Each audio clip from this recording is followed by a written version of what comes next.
lagu bagus semua. Keluar album pertama udah lagu bagus semua. Penjualan album bagus. Album dengan penjualan RBT. Kalau teman-teman masih ingat RBT, Ringback Tone, tertinggi juga. Iya. Itu kan dapat duit lagi tuh, Pak. Iya. Sempet brand ambassador juga nggak? Waktu itu banyak banyak katanya, nggak cuma sempet banyak gitu. Iya, banyak. Jadi people would give their left arm menurut gue untuk berada di posisi kalian gitu pada saat itu. Terus bikinlah album kedua. Duitnya bukan dipakai nabung atau apa atau foya-foya seperti anak muda nih, anak-anak muda ini malah ngajak Erwin Gutawa. Kan gak murah ya Pak budgetnya. Iya. Ya lucu-lucu lah waktu itu ya. Namanya juga kita gini, nggak tahu yang lain ya. Kalau saya memang sampai sekarang I don't have the thirst for money. Cuman balik lagi, to be fair, gue nggak pernah ngerasain nggak punya uang. To be fair, gue bukan bilang gue orang baik gitu. Jadi nggak fair juga kalau gue bilang orang baik, karena gue juga nggak pernah ngerasain gue nggak punya uang, nggak pernah ngerasain.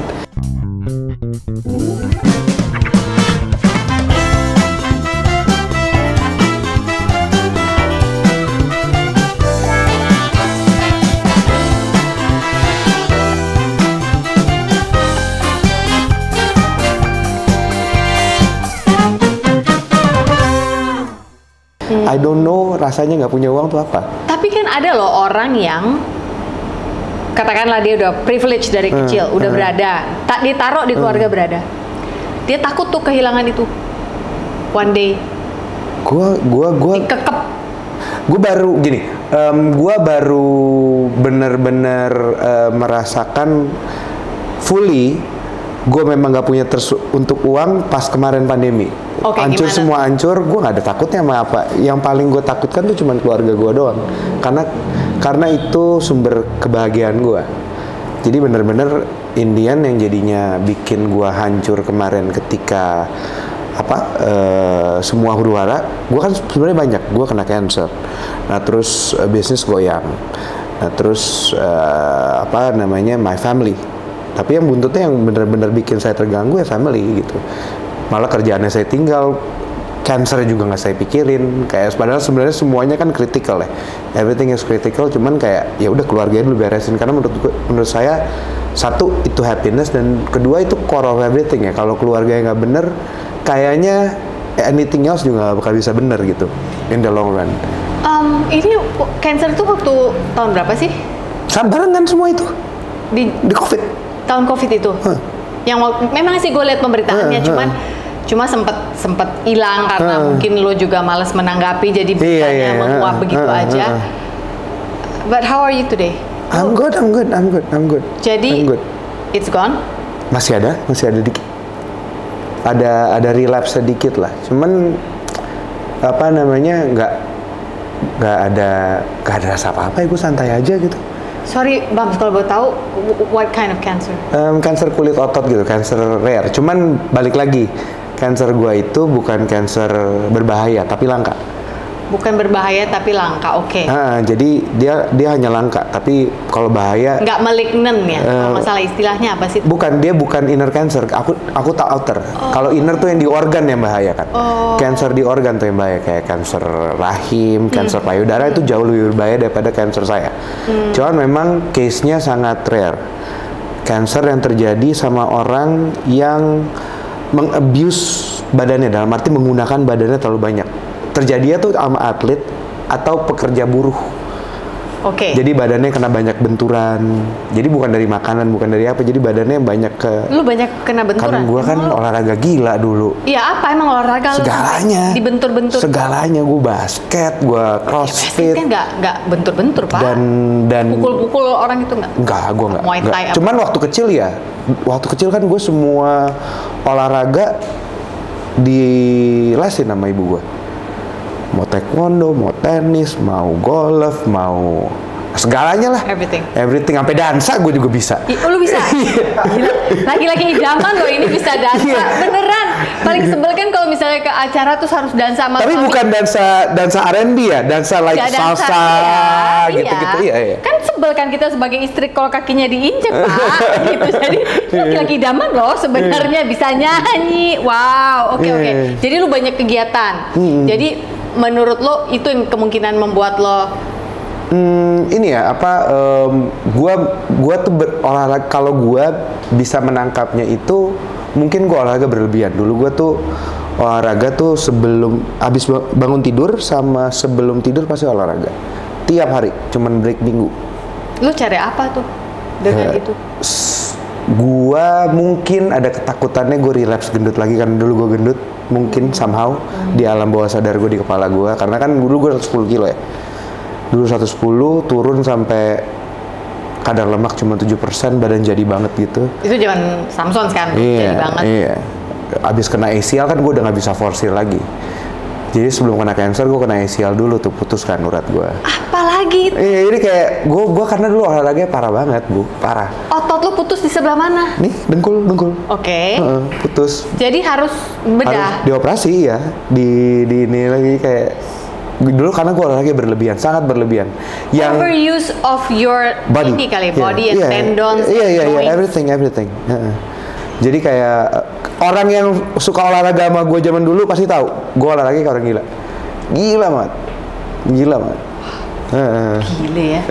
Tapi makan lu gimana pada saat lo olahraga itu? Strict juga nggak? Jadi gini, kita kan dulu sumber informasi dan apapun tentang pengetahuan itu nggak segampang sekarang ya dapatnya. Jadi majalah, trial and errornya juga banyak. Pasti ada juga kesalahan saya di situ gitu. Kesalahan gua gitu ketika melakukan diet macam-macam. Iya, karena dulu dan banyak kan, blood type lah, kalori defisit lah, you can say anything gitu. Ya belum keto ya dulu ya. Keto juga sebenarnya keto sebenarnya juga udah. Kalau dulu kan namanya kan ini kan tiger diet kan. Iya, kalau zaman dulu kan it's actually keto kan sebenarnya, makan daging doang. Basically carnivore diet. Iya. Jadi lu udah cobain itu? Udah cobain semuanya, which is ya trial and error ke badan gue terlalu banyak ya, karena kurangnya sumber pengetahuan. Kayak kalau sekarang enak, lu tinggal buka di mana juga asal lu niat baca juga lu bisa. Masalahnya banyak orang nggak niat baca, baca caption orang doang, terus dicobain belum tentu pas gitu ya. Lu tuh lagi ngetopnya setelah album kedua, lu keluar dari Samsons. Itu Irfan yang keluar dulu apa Bams dulu ya Bapi ya? Aku lupa. Irfan mah gak pernah keluar, gue doang yang keluar. Bukan, sempet kayaknya keluar terus balik lagi nggak pernah? Nggak pernah. Oh salah kita informasinya, berarti Irfan nggak pernah keluar. Kamu ngomong sesuatu? Bukan keluar ya, kayak apa ya? Kayak off. Off pernah dia, off sebentar. Dia berapa bulan doang gitu. Oh tapi bukan keluar. Nah lu tuh keluar tuh, kenapa tuh ceritanya? Kalau gua ngerasa udah nggak, gua tuh sampai dalam titik, gua di situ nggak senang. Gua manggung tuh nggak senang gitu. Dan gua udah ngerasa ini it's not my home anymore gitu.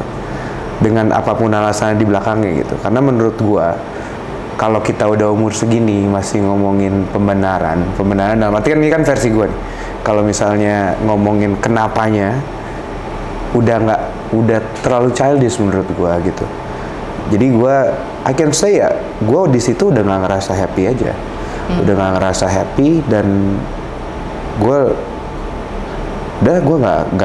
ngomong waktu itu ke Mas Dani, Mas, ini mungkin ego aku atau memang aku udah nggak happy.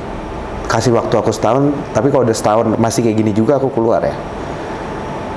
Tuh teman-teman band lo gimana tuh? Yang keluar vokalis lo Pak, nggak gampang tuh ganti. Nah, ya udah gue keluar habis itu. Marah nggak mereka sama lo? Udah pastilah. Nggak mungkin lah. Kalau marah udah pastilah. Dan lo ngambil resiko itu, terima untuk nggak apa-apa lo marah sama gue. Karena kan I have my reasons juga. Kenapa gue keluar? I have my reasons dan it's clear juga reasonsnya apa. Sekarang juga lebih clear lagi gitu reasonsnya apa gitu. Apa sih musimnya udah selesai menurut lo? Sebenarnya bukan musimnya ya, kayak menurut gue ya pada saat itu ya kita belum cukup dewasa untuk bisa bareng-bareng aja. Mungkin gue juga at that point. Tapi nggak karena berantem sama kalau anggota kan? Kalau berantem pasti ada lah, semua namanya juga band. Ya, gesekan. Tapi bukan karena berantem yang gue nggak mau lihat muka lo lagi. Oh enggak.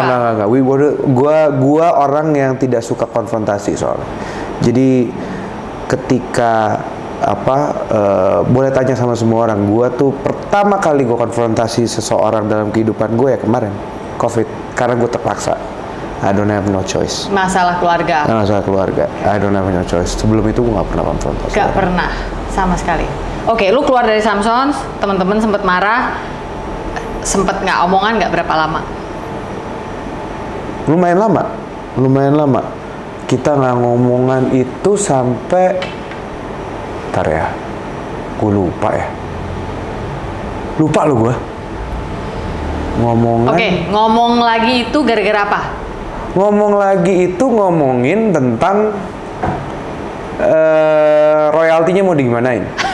Oke, Irfan yang nelfon? Enggak, waktu itu gimana ketemuan ya?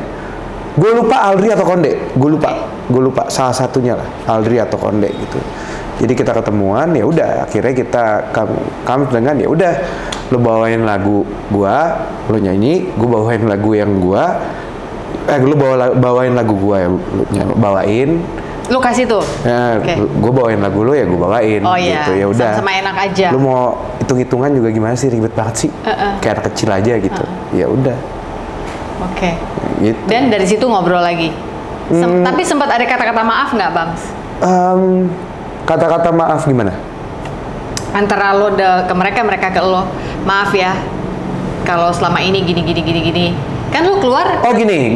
Came clean udah dong. Kalau came clean udah semua. Oke. Everybody come out clean. Everyone udah come out clean. Nah terus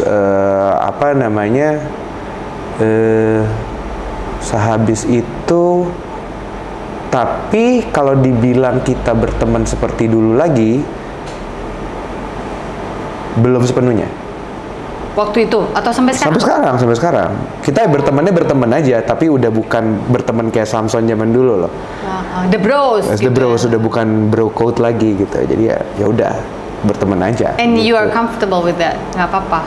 Karena memang ya ada dan tiada mereka juga ya santai aja gitu. Nggak mempengaruhi sukacita gue juga gitu. Jadi kalau gue kan jatuhnya ya udah kita bertemannya, kalau gue juga karena gue udah nggak mungkin lagi rangkulan dengan semua mereka kayak rangkulan kayak bro gitu, sampai memang nanti ada saatnya kita bisa rangkulan bareng gitu.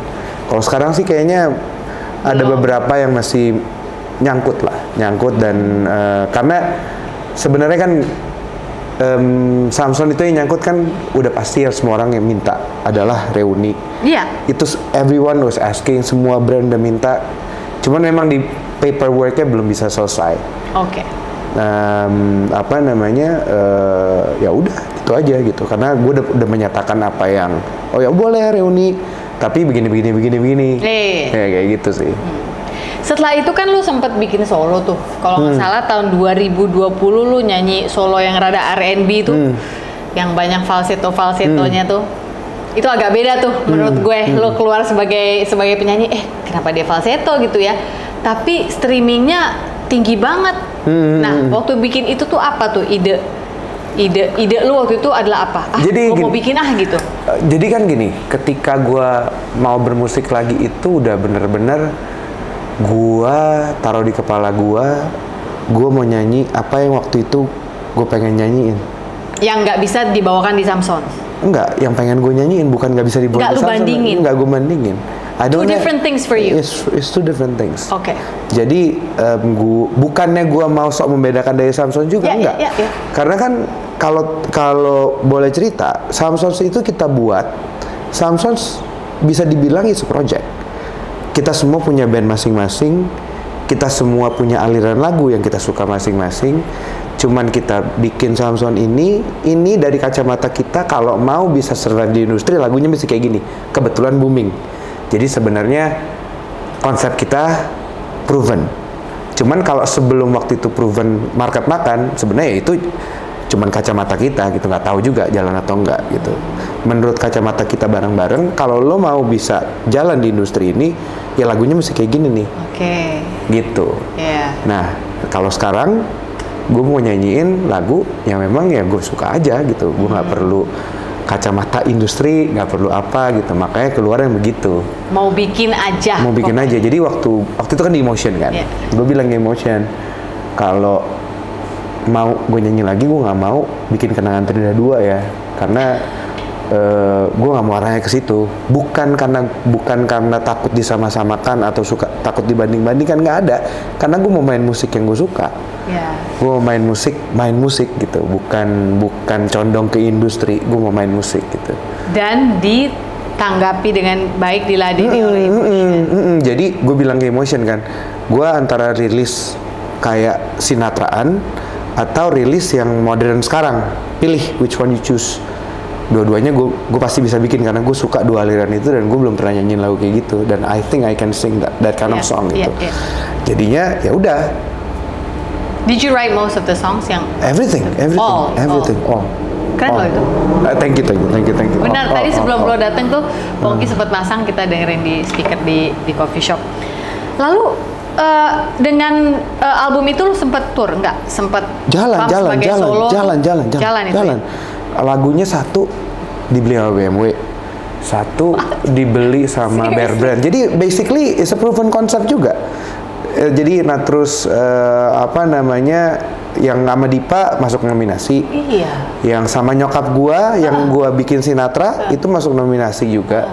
Jadi itu zaman Covid semua ya? Enggak dong. Semuanya enggak ada Covid. Yang sama nyokap ada. 2020 kan? Gua udah pernah rilis sebelumnya dulu. Sebelum Covid. Udah ada. Yang gua dansa sama nyokap gua tuh. Yang bukan Covid ya? Bukan Covid, bukan. Okay. Itu Will You Dance With Me itu masuk nominasi. Oke. Iya. Aku tahu tuh. Jadi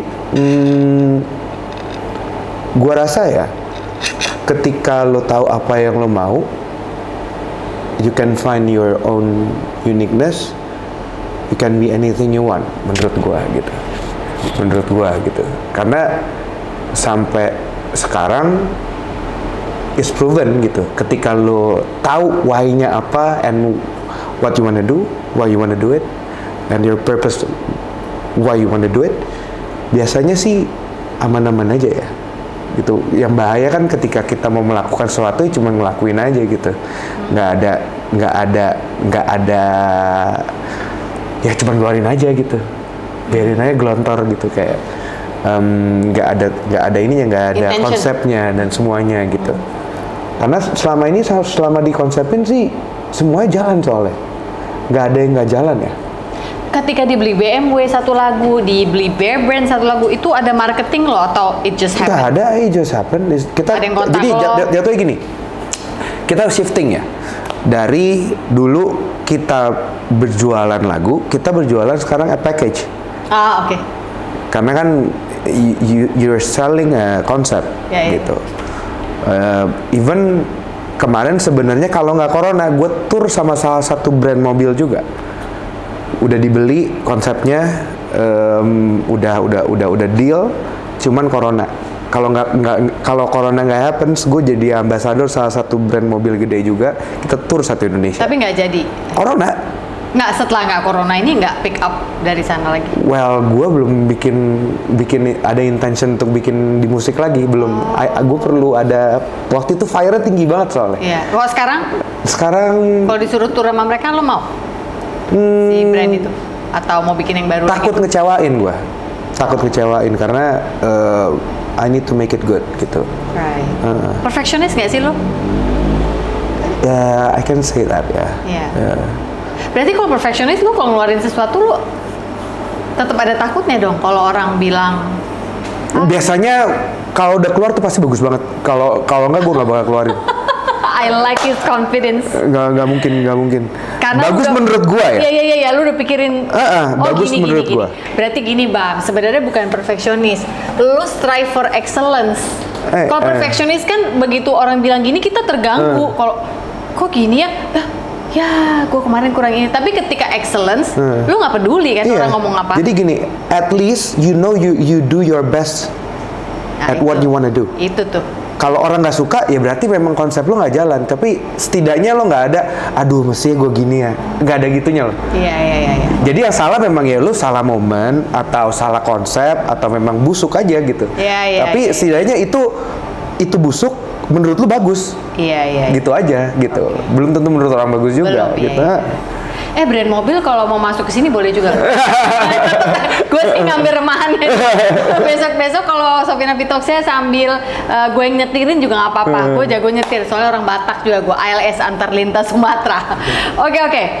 Jadi Bams itu kalau membuat sesuatu itu all in.